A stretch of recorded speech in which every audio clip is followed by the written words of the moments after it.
Honorable sénateur, aujourd'hui, c'est une grande journée pour le bien-être des animaux au Canada. Je suis ravie d'être le parrain de S15, un projet de loi pour le bien-être des animaux et des grands singes en captivité. Ce projet de loi est l'un des plus solides de l'histoire du Parlement. Je remercie le ministre de l'Environnement et des Changements climatiques, Stephen Guilbeault, le représentant du gouvernement, le sénateur Mark Gold, et la secrétaire parlementaire Julie Dabrussine pour les efforts qu'ils ont déployés afin de présenter ce projet de loi. Je note que présenter S15 répond à un engagement pris par le gouvernement lors de l'élection de 2021 et dans sa lettre de mandat de présenter un projet de loi visant à protéger les animaux sauvages en captivité. Cette promesse faite aux Canadiens faisait suite au dépôt de la loi Jane Goodall en 2020 par notre ancien collègue, l'honorable Murray Sinclair, président de la Commission de vérité et réconciliation en collaboration avec le député Nathaniel Erskine-Smith, parrain du projet de loi à la Chambre des communes.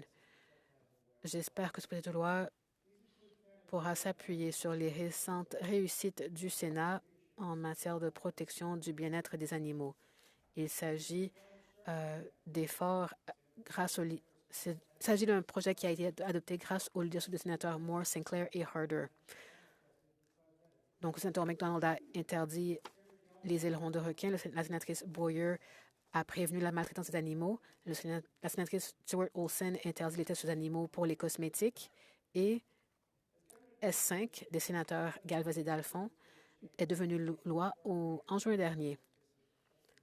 En tant que projet de loi, S15 peut être examiné avec une priorité et une rapidité bien plus grande que S241, la version actuelle de S241, la loi Jane Goodall. Comme vous le savez, je suis aussi le parrain de ce projet de loi. Le projet de loi a été débattu en 3 comités et S15 est un morceau de S241 et en tant que tel a déjà reçu le soutien de cette Chambre. Je reviendrai en détail sur le lien entre les deux projets de loi, mais pour l'instant, je vais me concentrer sur les animaux. Pour les éléphants et les grands singes en captivité, S15 offre la protection juridique renforcée qu'ils méritent, conformément à leurs caractéristiques et à leurs besoins scientifiques. Les éléphants et les grands singes sont conscients d'eux-mêmes, très intelligents, émotifs et sociaux. Ils aiment leurs amis et leur famille. Ils pleurent leur mort et utilisent des outils. Les grands singes peuvent même apprendre et communiquer en langue des signes américaine, parfois en s'enseignant mutuellement cette compétence. À bien des égards, ces créatures remarquables nous ressemblent beaucoup. Cependant, au Canada, la possession de ces créatures n'est pas soumise à un permis ou à un objectif justifiable. Par conséquent, comme pour la loi Jane Goodall, S15 interdirait toute nouvelle captivité d'éléphants et de grands singes, y compris pour la reproduction, à moins qu'un permis ne soit délivré pour le bien-être individuel, la conservation ou la science. De même, S241 interdirait l'utilisation de ces espèces dans des spectacles, ce qui s'est produit ces dernières années avec des éléphants au Canada et qui pourrait continuer en ce moment même. S15 peut et doit aboutir à la première élimination progressive de la captivité des éléphants. Plus de 20 éléphants captifs vivent au Canada dans 4 sites, dont la plupart au African Lion Safari près de Hamilton en Ontario, au zoo de Granby et au zoo de la vallée d'Edmonton. Mais ils se sont engagés à ne plus garder d'éléphants. Les scientifiques et d'autres experts indépendants recommandent l'élimination progressive des droits acquis en raison des graves problèmes de santé, de comportement et de reproduction des éléphants en captivité. Dans les zoos noirs américains, les décès d'éléphants sont 2 fois plus nombreux que les naissances. Ceci signifie que leur captivité n'a pas de valeur de conservation. D'autres considérations sont le fait que tous les zoos canadiens possèdent des éléphants qui ont été prélevés dans la nature. Le besoin de garder ces énormes créatures de large stature à l'intérieur pour une grande partie de l'hiver, le risque permanent de séparation cruelle des couples mère-fille, l'utilisation de crochets qui sont des instruments permettant de contrôler les éléphants par la douleur et la peur, et l'utilisation d'éléphants pour des promenades et des spectacles. En ce qui concerne les éléphants, S15 reflète l'évolution des attitudes sociales qui ont évolué avec nos connaissances scientifiques croissantes sur ces créatures. Comme l'a dit le sénateur Sinclair lors des débats sur les baleines, Nous ne portons pas le jugement sur les activités passées. Nous cherchons simplement à établir une politique et des lois appropriées pour l'avenir. En ce qui concerne les grands singes, S15 maintient le programme des sanctuaires de conservation et de sciences pour les chimpanzés, les gorilles et les orang-outans. Les grands singes sont exploités en captivité dans d'autres pays et sont menacés d'extinction en Afrique et en Asie. S15 peut envoyer un message au monde entier sur la nécessité de sauvegarder ces espèces, les plus proches parents vivants de l'humanité, qui partagent jusqu'à 98,8 de notre ADN. S15 offrirait aux grands singes l'une des protections juridiques les plus solides au monde, qui pourrait par exemple inclure des conditions d'autorisation fondées sur l'évolution des renseignements scientifiques relatifs à leur bien-être. La continuation des programmes de conservation et les programmes scientifiques des grands singes est importante pour Jane Goodall, scientifique de renommée mondiale, défenseur de l'environnement et messagère de la paix. Elle continue à travailler étroitement avec les communautés locales pour sauver les grands singes à l'état sauvage. Une trentaine de grands singes vivent au Canada à 4 endroits. Il y a des chimpanzés au sanctuaire Fauna près de Montréal, les gorilles et les orang-outans aux zoos de Toronto, les gorilles aux zoos de Calgary et aux zoos de Granby. Je félicite ces zoos pour leur excellent travail et leur engagement en faveur du bien-être des grands singes dont elles ont la charge. Comme je l'ai dit, en 2020, notre ancien collègue, l'honorable Murray Sinclair, a jeté les bases de S15. Il a rédigé et présenté la version originale de la loi Jane Goodall, S218, qui proposait de protéger les éléphants captifs, les grands singes et éventuellement d'autres espèces sauvages. En parlant de ce projet de loi, le sénateur Sinclair nous a exhortés à comprendre notre lien avec la nature et à respecter nos semblables. Il a dit, et je cite, « Dans de nombreuses cultures autochtones, on utilise l'expression « toutes mes relations » pour exprimer l'interdépendance et l'interconnexion de toutes les formes de vie et notre relation de dépendance mutuelle et de dessein partagé. Lorsqu'on traite les animaux de la bonne façon, nous agissons dans le respect et le bien-être mutuel. » Je suis reconnaissant au sénateur Sinclair pour sa sagesse et ses conseils dans l'avancement du projet de loi S15 ainsi que la loi Jane Goodall. Alors, des zoos de bord de route, des extinctions massives et de la crise climatique, je prends en cœur son opinion selon laquelle ce projet de loi fera progresser la réconciliation avec le monde naturel, un objectif du rapport de la Commission Vérité et Réconciliation. En parlant du projet de loi S15, j'espère que la science et le savoir autochtone inciteront les sénateurs et les députés à donner la priorité à ce projet de loi et à lui accorder la sanction royale avant les prochaines élections. Avant d'entrer dans les détails, je tiens à remercier les ONG canadiennes de protection des animaux dont le travail dévoué au fil des ans a permis d'ouvrir les cœurs et les esprits à une loi compatissante comme le projet de loi S15. Merci à Humane Canada, Animal Justice, World Animal Protection Canada, HSI Canada et Zoocheck Canada. En élaborant conjointement le projet de loi S241 qui contient les politiques du projet de loi S15, nous remercions également l'Institut Jane Goodall du Canada, le Zoo de Toronto, le Zoo de Calgary, Wilder Institute et le Zoo de Granby. Nombreux sont ceux qui souhaitent que les mesures de la loi Jane Goodall soient prises en compte dans le cadre du projet de loi S15, comme l'interdiction de grands félins dans les zoos routiers et en tant qu'animaux de compagnie, et le cadre des organisations de protection des animaux pour les excellents zoos, aquariums et sanctuaires. Je suis persuadé que notre processus offrira cette possibilité. Je comprends que le gouvernement est ouvert à des amendements potentiels avec le bénéfice des preuves présentées sur le projet de loi S241. En effet, en tant que parrain, alors que nous débattons du projet de loi S15 en deuxième lecture, j'estime que la loi est compatible avec l'examen de tels amendements à des stades ultérieurs, d'autant plus que les deux projets de loi modifient les deux mêmes lois relatives à la captivité des animaux sauvages. Chers collègues, je parlerai aujourd'hui de 5 sujets liés au projet de loi S15. Tout d'abord, les aspects juridiques du projet de loi. Deuxièmement, la captivité des éléphants au Canada. Troisièmement, les sanctuaires de grands singes, la conservation des programmes scientifiques au Canada. Quatrièmement, les amendements potentiels au projet de loi S15. Et cinquièmement, le processus à venir pour ce projet de loi et notre projet de loi S241, la loi Jane Goodall.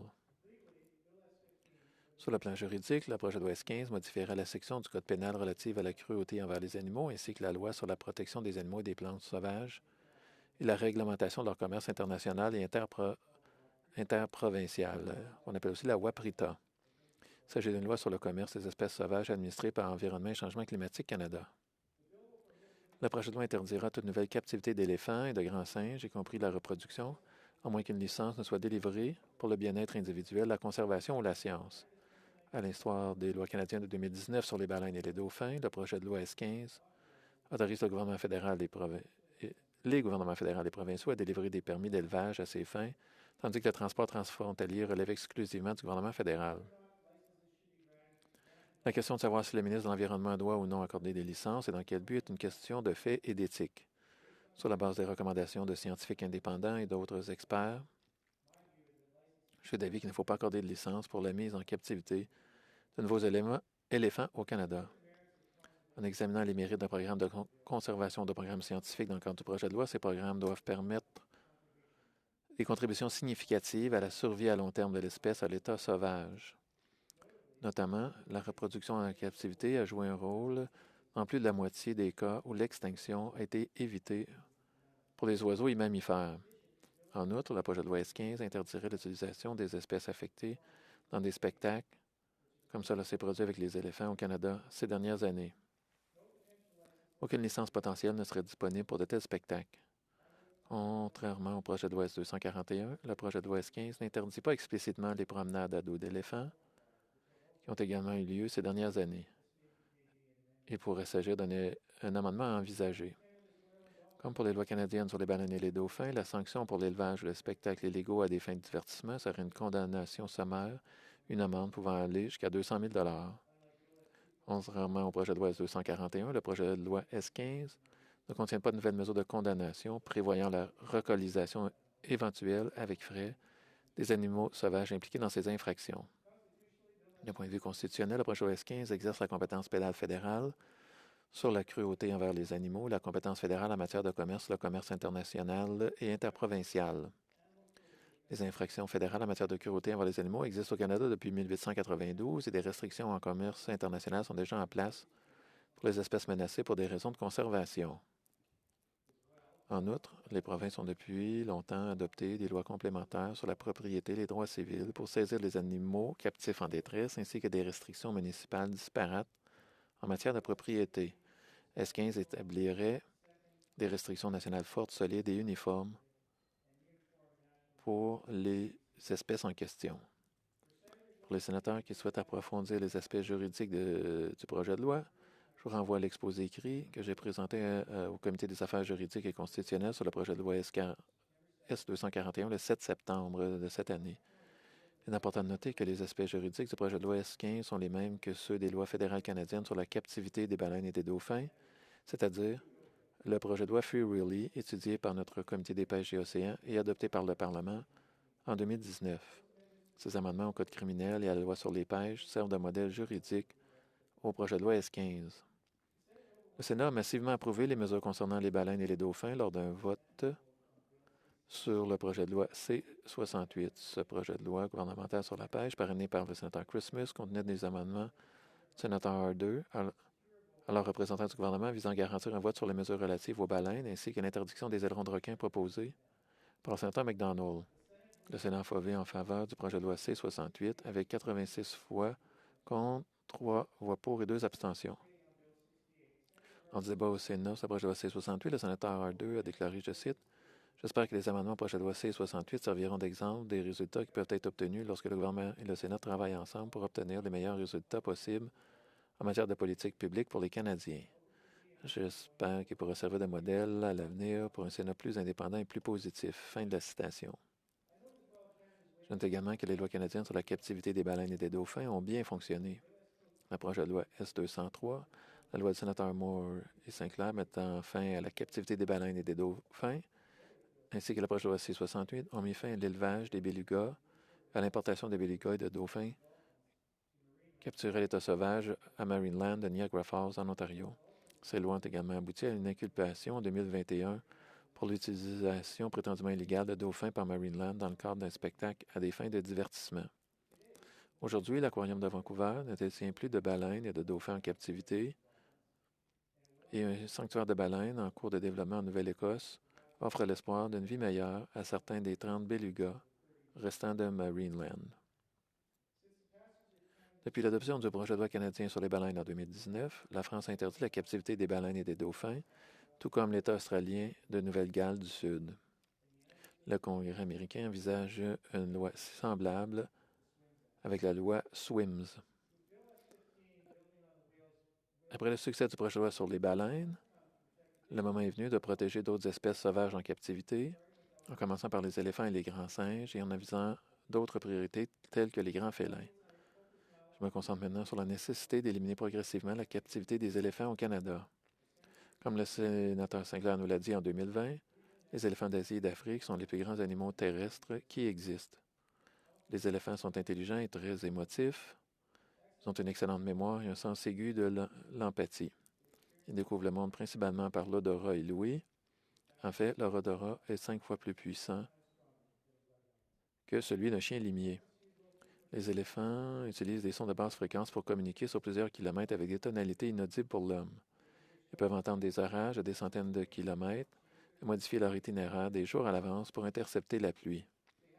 Leur domaine de vie s'étend de 400 à 10 000 km². Sur le plan social, les éléphants sont matriarcaux et vivent en troupeaux composés de femelles adultes, d'adolescents et de jeunes. Les femelles les plus âgées conservent les connaissances qui permettent au troupeau de survivre. En période de sécheresse, le troupeau suivra une matriarche pendant des jours jusqu'à un point d'eau que personne d'autre ne connaît, lui faisant confiance. Les éléphants sont également altruistes. Ils essaient de réanimer les personnes malades ou mourantes, y compris les étrangers, en les soulevant avec leur défense pour les remettre sur pied. Les éléphants pleurent leur mort, veillant sur les matriarches décédés. 23 éléphants captifs vivent au Canada. L'African Lion Safari, près d'Hamilton, détient 17 éléphants d'Asie, le plus grand groupe d'Amérique du Nord, dont au moins 2 sont nés dans la nature. L'Edmonton Valley Zoo abrite une seule éléphante d'Asie, Lucy, née à l'état sauvage. Au Québec, le parc Safari possède 2 éléphants d'Afrique, tous 2 nés à l'état sauvage. Le zoo Granby possède 3 éléphants d'Afrique, dont 2 sont nés dans la nature. Il est évident qu'il est contraire à la conservation des éléphants de retirer des éléphants d'Afrique et d'Asie pour les exposer dans les zoos d'Amérique du Nord. Comme je l'ai déjà dit, l'Edmonton Valley Zoo et les zoos de Granby se sont engagés à éliminer progressivement les éléphants. En 2011, le conseil municipal de Toronto a voté en faveur de l'envoi de 3 éléphants d'Afrique restant du zoo de Toronto dans un sanctuaire en Californie, un voyage payé par Bob Barker. En 2014, 3 éléphants d'Asie de Calgary ont été déplacés vers un climat plus chaud aux États-Unis. Entre le début des années 90 et 2012, plus de 22 zoos américains ont fermé leurs expositions d'éléphants ou annoncé leur retrait progressif. En préconisant l'élimination progressive des éléphants au Canada, je m'appuie sur 2 lettres de scientifiques indépendants et d'autres experts qui soutiennent cette politique. Ces lettres sont signées par des leaders mondiaux dans leur domaine, comme la Dr. Joyce Poole. Ils écrivent, et je cite, « Des preuves scientifiques et expérimentales indiquent que l'utilisation d'éléphants comme artistes, objets d'équitation et spécimens d'exposition peut être physiquement et psychologiquement préjudiciable à ces animaux très intelligents, sensibles et conscients d'eux-mêmes. Le confinement, la contention, les déplacements, les pratiques de dressage nuisibles, les expositions, l'isolement, le bruit, les spectacles et l'exposition au public dans des environnements non naturels peuvent avoir des effets néfastes sur la santé et le bien-être des éléphants. Les éléphants ne sont pas adaptés à aucune forme de captivité, car aucune installation en captivité ne peut répondre aux besoins biologiques, sociaux, spatiaux, cognitifs et intrinsèques fondamentaux des éléphants. Il convient de mettre fin à la détention d'éléphants en captivité au Canada et de tout mettre en œuvre pour que les éléphants qui restent en captivité bénéficient des meilleures conditions possibles pour répondre à leurs besoins et assurer leur bien-être jusqu'à la fin de leur vie. Fin de la citation. Ces 2 lettres d'experts sont disponibles sur le site web des 3 comités chargés d'étudier le projet de loi S-241. La 2e lettre répond aux arguments avancés contre le projet de loi S-241 par l'International Elephant Foundation. Il s'agit d'une organisation dont le conseil d'administration est composé en grande partie de directeurs de zoos, notamment de l'African Lion Safari. La 2e lettre d'experts répond également aux arguments avancés contre le projet de loi par l'Elephant Managers Association, dont le conseil d'administration est également composé d'employés de zoo. Dans cette lettre de réponse d'experts indépendants, je souligne 4 conclusions. Tout d'abord, il n'y a pas un seul cas d'éléphants captifs ayant contribué à la conservation ou au renforcement des populations sauvages, l'importation d'éléphants sauvages étant nécessaire à la survie des zoos d'Amérique du Nord. Deuxièmement, les éléphants élevés au Canada doivent passer la majeure partie de leur temps à l'intérieur en hiver pour éviter les engelures et l'hypothermie. Troisièmement, les recherches sur la reproduction. Donc, les recherches sur la reproduction et autres menées à l'African Lions Safari n'a pas eu d'incidence sur la conservation des éléphants sauvages. Quatrièmement, il a été démontré que la captivité provoque des lésions cérébrales chez les éléphants. J'espère que nous entendrons ces experts dans le cadre que nous entendrons en comité. Un article du New York Times de 2019 est également révélateur. On peut y lire, et je cite, « Une enquête menée en 2012 par le Seattle Times a révélé que 390 éléphants étaient morts dans des zoos accrédités au cours des 50 dernières années, la majorité d'entre eux ayant été victimes de blessures et de maladies liées à la captivité. Pourtant, la plus grande menace est avérée être le taux de natalité anormalement bas des éléphants en captivité. L'une des manifestations les plus inquiétantes de la psychose des éléphants de zoo est l'incidence élevée de mortier-naissance et de troubles à la reproduction chez les mères enceintes. Même lorsque les naissances sont réussies, il y a souvent des cas non seulement de mortalité infantile, mais aussi de rejet des éléphantaux et d'infanticide, ce qui n'a pratiquement jamais été observé dans les milliers d'études sur les troupeaux d'éléphants sauvages. En substance, la tendance était que pour chaque nouvelle naissance en captivité, 2 éléphants sont morts. Fin de la citation. Également, certains événements problématiques survenus récemment à African Lion Safari. Comme beaucoup d'autres, j'ai trouvé inquiétant qu'en 2021, African Lion Safari aurait proposé des éléphants à la vente à un zoo du Texas. Cette transaction, annulée par la suite, aurait brisé 2 pères mère-fille qui restent normalement ensemble pour la vie. Les éléphants nommés Emily et Nelly étaient proposés pour 2 millions de dollars, avec une prime de 200 000 dollars si Emily avait un petit qui vivait plus de 60 jours. On imagine la détresse causée par ces cruelles séparations. De plus, en 2019, une attaque d'éléphant à African Lion Safari a laissé un dresseur gravement blessé à la suite d'une promenade. Dans son discours, plutôt la CBC a dit « Né en Birmanie, l'éléphante d'Asie Maggie a été montée pendant 25 ans par le visiteur de l'African Lion Safari, mais le 21 juin 2019, Maggie s'est jetée sur son maître alors que le dernier cavalier en descendait.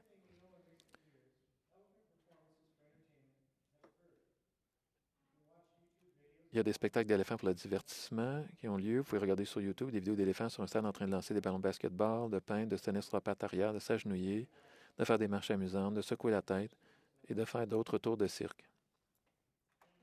De plus, il y a des dresseurs qui utilisent des crochets ou des matraques tranchantes qui permettent d'obtenir l'obéissance par la douleur et la peur. L'Association des zoos et aquariums a annoncé l'abandon progressif de ces crochets. Dans le monde entier, nous avons assisté des évolutions visant à limiter la captivité des éléphants. En 2019, le régulateur international de commerce des espèces sauvages a interdit l'envoi d'éléphants d'Afrique sauvages dans les zoos. L'année suivante, au Pakistan, le juge Attar Minalla estimait que les animaux avaient des droits constitutionnels et des protections en vertu du Coran. Il ordonnait qu'un éléphant de zoo isolé soit transféré dans un sanctuaire après avoir été enchaîné pendant 35 ans. L'année dernière, Happy, l'éléphant solitaire du zoo du Bronx, a perdu son procès devant la Cour d'appel de New York par 5 voix contre 2, mais elle s'était quand même rendue jusque-là. Ces progrès pour nos semblables me rappellent les paroles de Martin Luther King Jr., qui a dit « L'arc de l'univers moral est long, mais il s'infléchit vers la justice. » Avec le projet de loi S-15, le Canada peut montrer la voie à suivre pour les éléphants avec la première élimination progressive de leur captivité. Comme le sénateur Sinclair, je pense qu'il faut envisager les sanctuaires dans des climats plus chauds pour les éléphants qui restent au Canada. En ce qui concerne la captivité des éléphants, sénateurs devons suivre la science. C'est la vérité qui les libérera. J'en viens Maintenant, aux grands singes. Tout d'abord, les chimpanzés, nos plus proches parents vivants, originaires des forêts et des savanes de l'Afrique tropicale.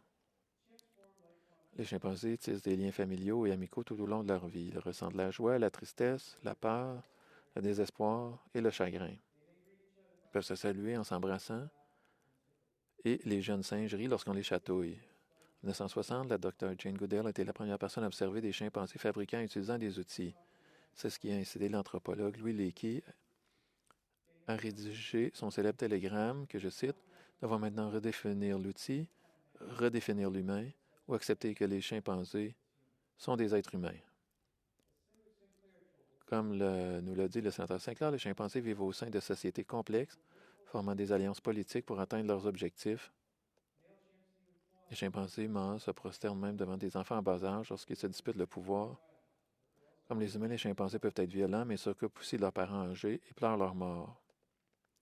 Cependant, l'homme a traité nos plus proches parents de manière atroce. Depuis 1900, l'homme a réduit le nombre de chimpanzés de 70 à 80 et leur nombre continue de chuter. En captivité, les chimpanzés ont été exhibés dans des zoos et des cirques en bordure de route, possédés comme animaux de compagnie, exploités à la télévision et au cinéma, envoyés dans l'espace et utilisés dans la recherche militaire et biomédicale. Les expériences menées sur les chimpanzés ont consisté à les priver de nourriture, à leur infliger des chocs électriques, à les opérer, à les exposer à des radiations, à des armes chimiques et à des maladies. Au Canada, 6 chimpanzés vivent au sanctuaire Fauna, près de Montréal, et 17 autres y sont décédés au fil des ans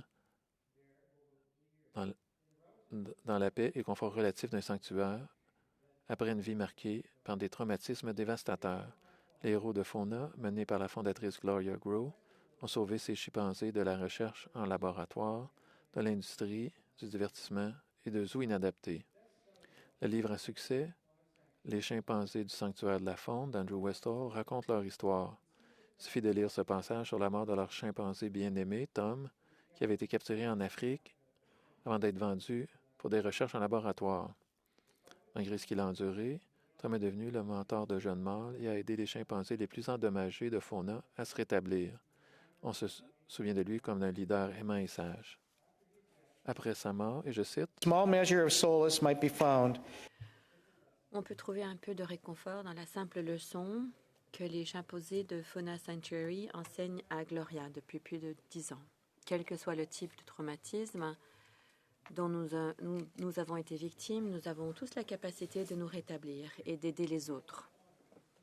Le projet de loi S15 permettra à Fauna de poursuivre son travail inspirant avec des licences disponibles dans l'intérêt des chimpanzés. J'aimerais maintenant vous parler des programmes scientifiques et de conservation des gorilles et des orang-outans des zoos de Toronto, Calgary et Granby. Les gorilles sont les plus grands primates d'Afrique centrale. Ils vivent en groupes familiaux. À l'état sauvage, les gorilles sont en danger d'extinction, 3 sous-espèces ayant perdu entre 70 et 80% de leur population au cours des 25 dernières années. Les orang-outans habitent les îles asiatiques de Bornéo et de Sumatra.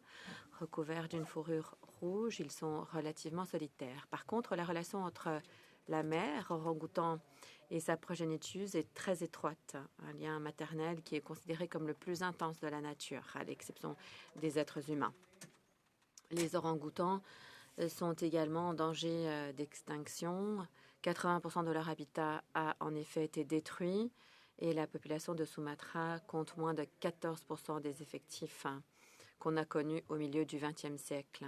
Les zoos de Toronto, Calgary et Granby font partie du plan de survie des espèces, avec une nouvelle naissance à Calgary cette année. Le zoo de Toronto fait également partie de ce plan et il y a 13 orang-outans qui ont été élevés depuis 1974. Ces programmes, qui répondent aux normes les plus strictes, visent à gérer les populations pour qu'elles soient génétiquement diversifiées. Il s'agit là de solutions de rechange aux efforts de conservation dans la nature pour sauvegarder l'espèce. Depuis 2011, le zoo de Toronto a participé à 60 études sur les gorilles et les orang-outans avec les universités de York, de Toronto et l'Université Laurentienne. Les vétérinaires du zoo de Calgary ont présenté leurs conclusions sur l'état des gorilles lors de diverses conférences vétérinaires. L'an dernier, le zoo de Calgary a annoncé un partenariat avec 2 organisations de conservation d'Afrique de l'Ouest, soutenant des projets de recherche de 3e cycle au Nigeria pour aider à sauver les gorilles de la rivière Cross, dont il ne reste que 300 individus. Jane Goodall soutient la poursuite des programmes scientifiques et de conservation des grands singes des 3 grands zoos, tout comme le fait le projet de loi S15.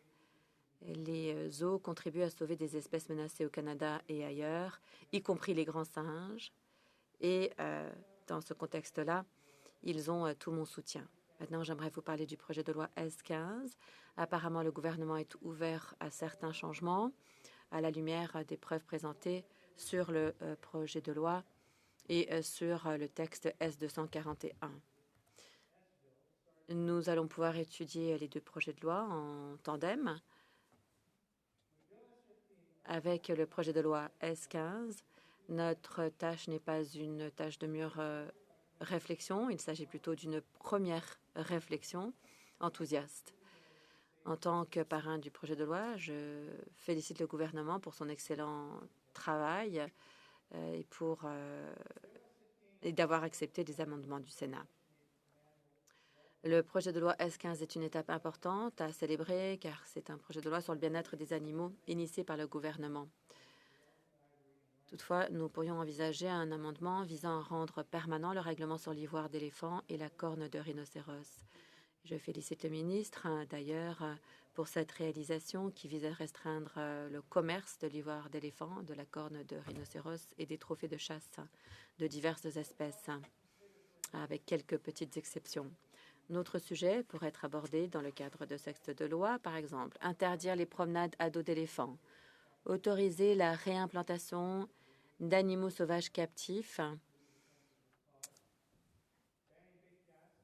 interdire les grands félins dans les zoos routiers et comme animaux de compagnie, explorer le cadre de l'organisation de soins aux animaux prévu dans le projet de loi S241 pour les zoos d'excellence, fournir un mécanisme permettant d'étendre les protections juridiques à d'autres espèces sauvages captives. En même temps, nous devons savoir que pour ce qui est de la législation sur la captivité des animaux sauvages, le temps file. Nous devons donc agir rapidement, avec 2 mots en tête, sanctions royales. Heureusement, grâce aux caractéristiques procédurales du projet de loi S15, nous avons toujours espoir. J'en arrive à mon dernier point, le processus à venir pour le projet de loi et notre projet de loi S241, la loi Jane Goodall. Comme vous le savez, ni le projet de loi sur la captivité, ni la loi Jane Goodall n'a progressé rapidement. Ça n'a pas été facile. Lorsque le projet de loi Free Willy, moi aussi, j'ai hâte de terminer mon discours. Alors, lorsque le projet de loi Free Willy a reçu la sanction royale en 2019,